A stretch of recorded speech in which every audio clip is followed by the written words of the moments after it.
الا بذکر اللہ تطمئن القلوب کہ اللہ کے ذکر سے دلوں کو چین و سکون ملتا ہے۔ عزیزان ملت اسلامیہ، آج پوری دنیا میں بے چینی اور بے قراری پائی جاتی ہے۔ ہر انسان بے چین و بے قرار نظر آتا ہے۔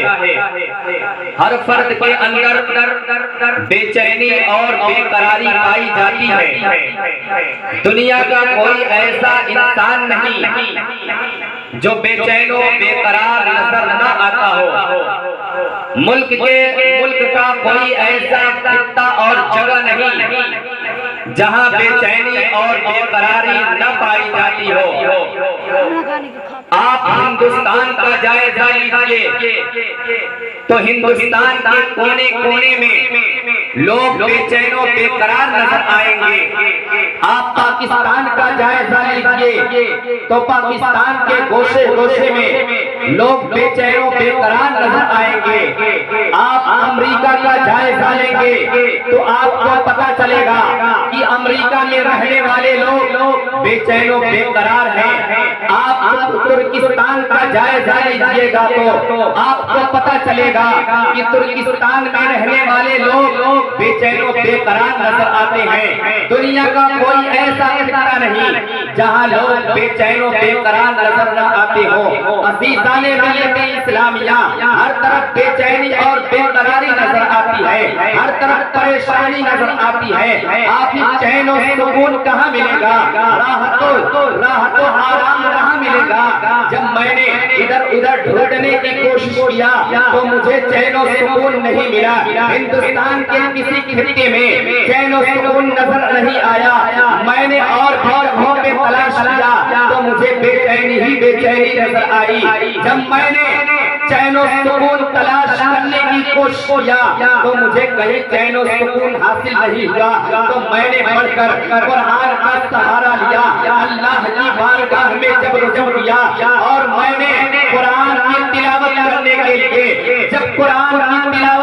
کے لیے میں نے وضو بنایا، اس کے بعد جب میں نے قرآن کو کھولا اور جو میری نظر اس آیت کریمہ پر پڑتی ہے، الا بذکر اللہ تطمئن القلوب، کہ اللہ کے ذکر سے دلوں کو چین و سکون ملتا ہے۔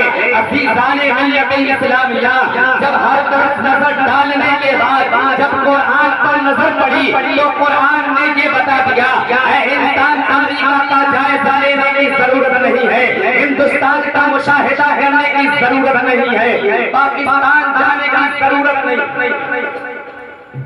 بلکہ قرآن کا تم سہارا لے لو۔ قرآن اگر پڑھو گے تو تمہارے دل کو چین و سکون نصیب ہوگا، تمہارے دل کو چین و سکون حاصل ہو جائے گا۔ برادران ملت اسلامیہ، قرآن نے ہمیں بتا دیا کہ چین و سکون کہاں ملے گا، اس لیے کہ اللہ تبارک و تعالیٰ فرماتا ہے، الا بذکر اللہ تطمئن القلوب، کہ اللہ کے ذکر سے دلوں کو چین و سکون حاصل ہوتا ہے۔ برادران ملت اسلامیہ، اللہ تبارک و تعالیٰ نے ارشاد فرمایا کہ اگر تمہیں چین و سکون حاصل کرنا ہے تو تم اللہ کا ذکر کرو، یعنی تم اللہ کے ذکر کو کثرت سے کرو۔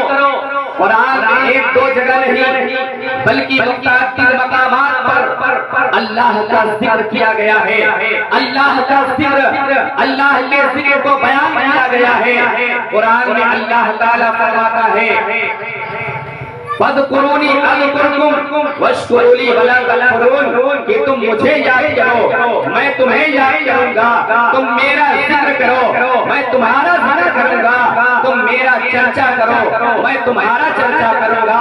عزیزان ملت اسلامیہ، اللہ تبارک و تعالیٰ نے قرآن میں ارشاد فرمایا، وَاذْكُرُوا اللَّهَ كَثِيرًا لَعَلَّكُمْ تُفْلِحُونَ، کہ تم اللہ کے ذکر کو کثرت کے ساتھ کرو تاکہ تمہیں کامیابی مل جائے، تمہیں تم فلاح و بہبود کی منزل حاصل کر لو۔ جب تم اللہ کا ذکر کرو گے تو تمہیں کامیابی ملے گی۔ اللہ نے قرآن میں ارشاد فرمایا، یا ایھا الذین آمنوا اذا نودی للصلاۃ من یوم الجمعۃ فاسعوا الی ذکر اللہ، کہ اے ایمان والو جب تمہارے کانوں میں اذان کی آوازیں سنائی دے تو تم اللہ کے ذکر کی طرف دوڑو، یعنی اللہ کے ذکر کی طرف تم لبکو۔ برادران ملت اسلامیہ، ہمیں پتہ چل گیا کہ اللہ کا ذکر بہت کثرت کے ساتھ کرنا چاہیے، اس کی یاد کو ہمیشہ اپنے دل میں بسانا چاہیے۔ جب ہم اللہ کا ذکر کثرت کے ساتھ کریں گے تو یقین جانو ہمارے دل کو راحت و آرام مل جائے گا، چین و سکون حاصل ہو جائے گا جب ہم اللہ کا ذکر کثرت کے ساتھ کریں گے۔ حضرت ابو سعید خدری رضی اللہ تعالی عنہ نے اللہ کے رسول کی بارگاہ میں عرض کیا، حبیب یا رسول اللہ، کون سا شخص یعنی کون سا مرد اور کون سی عورت اللہ کے نزدیک سب سے افضل و اعلیٰ اور قیامت کے دن بلند و بالا ہے؟ تو اللہ کے رسول سرور کائنات صلی اللہ تعالی علیہ وسلم نے ارشاد فرمایا، جو مرد عورت اللہ کا سب سے زیادہ ذکر کرتی ہے وہی مرد و عورت اللہ کے نزدیک سب سے افضل و اعلیٰ اور قیامت کے دن بلند درجہ والے ہیں۔ حضرت ابو سعید خدری رضی اللہ تعالی عنہ اللہ کے رسول کی بارگاہ میں عرض کرتے ہیں، حبیب یا رسول اللہ، کون سا شخص سب سے بڑا غازی ہے؟